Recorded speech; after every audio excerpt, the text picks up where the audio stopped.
Train fight with Doc Ock, Spider-Man 2. The most iconic near-death moment in Spider-Man history. Peter fights Dr. Octopus on a speeding elevated train.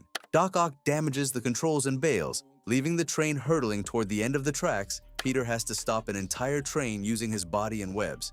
He plants his feet and shoots webs to every building, creating a massive brake system. The strain is unreal. His mask tears, his body's being pulled apart, and you see the agony on his face. The webs cut into his hands, muscles tearing, and he's screaming in pain. He passes out from the effort. If those webs had snapped 1 second earlier, Peter and everyone on that train would have died. Electro in Times Square. The Amazing Spider-Man 2. Max Dillon goes full supernova in Times Square. Peter gets hit directly by lightning, sending him flying into a taxi. Then Electro hits him mid-air with concentrated electricity, millions of volts through Peter's body. He convulses, screams, and crashes into the pavement. His suit smoking, body twitching from electrical shock, barely able to move. Electro stands over him, charging up a killing blow that would have vaporized Peter. Only Gwen's intervention saves him. Spider-Man has no electrical resistance. That lightning should have stopped his heart. Green Goblin's glider. Spider-Man, 2002. Norman Osborn activates his razor-sharp glider remotely, and it comes screaming toward Peter's back at full speed. These blades impale people completely through Peter's spider sense kicks in at the last second. He flips away, and the glider impales Norman instead. Peter was a half second from being skewered through the spine. If his spider sense had been slightly slower, he dies instantly. Norman died from his own weapon, but Peter came within milliseconds of the same fate. Buried under rubble. Homecoming. Vulture brings an entire warehouse down on Peter. He wakes up trapped under tons of concrete and steel, unable to move, water rising around him. No high-tech suit, no help coming. Just a kid pinned under rubble. He screams until his voice gives out. He cries. The weight is crushing him. Water's flooding in, and he's alone in the dark. Peter genuinely believes he's going to die there. He has a full panic attack before finding the strength to lift the debris. Those minutes under rubble are the closest Peter comes to giving up. Mysterio's train illusion. Far from home. Quentin Beck uses holograms to disorient Peter so badly he doesn't realize he's standing on train tracks. A bullet train at full speed smashes into him. The impact is catastrophic. He's thrown hundreds of feet, tumbles across ground, and wakes up bloodied in a jail cell. Normal humans would be liquefied. Peter's enhanced durability barely saves him, but he's covered in bruises, cuts, and probably internal bleeding. Without his spider physiology, that train turns him into red mist. This proves Peter's greatest weakness is mental. Beaten by Kingpin, into the Spider-Verse. Miles watches as Kingpin fights blonde Peter Parker at the Collider.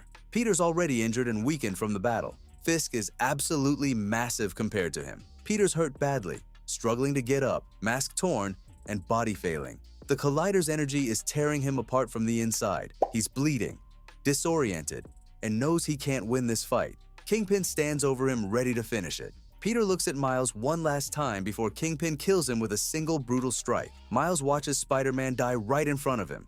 The hero who's supposed to be invincible just gone. It's the moment that changes everything for Miles.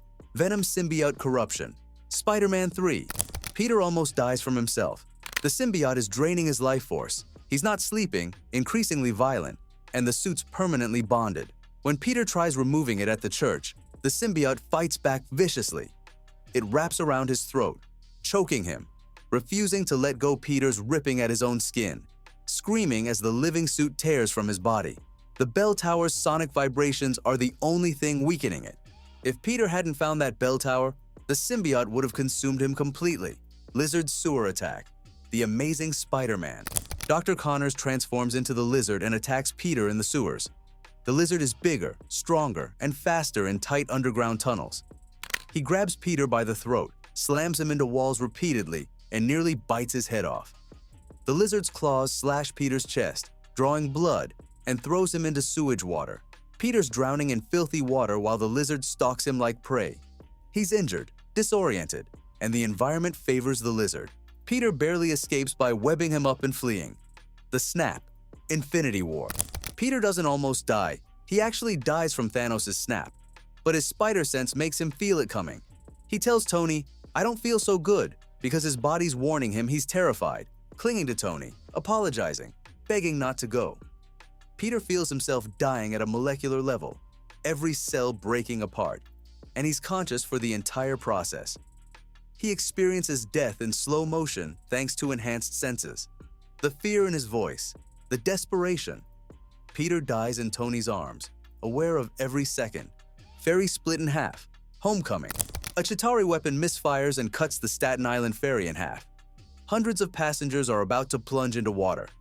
Peter desperately shoots webs trying to hold a massive ferry together. You can see him straining, muscles tearing, giving everything. For a moment he's doing it, holding tons of metal together. Then the web starts snapping. His body's being pulled apart by the tension. If Iron Man hadn't arrived, Peter would have been ripped in half trying to save everyone.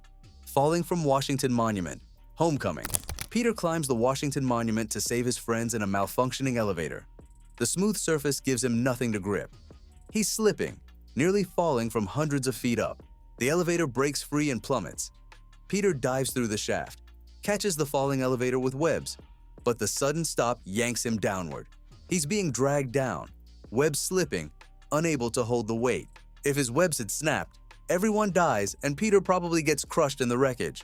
Goblins bomb at the apartment. No Way Home. Green Goblin attacks at Happy's apartment while Peter's trying to cure the villains. Norman's completely taken over, and he's destroying everything. Fire and debris are everywhere. Peter's disoriented, ears ringing, struggling to move through the smoke and flames. May is buried in the rubble calling for him. Peter's hurt badly, barely able to stand, searching desperately for her. Peter's crawling through burning debris, coughing, bleeding. The explosion nearly killed him. He reaches May, but she's been hit by Goblin's glider. Peter survives the blast, but May doesn't make it. Spider-Man's been through hell. Which near-death moment shocked you most? Drop your answer below.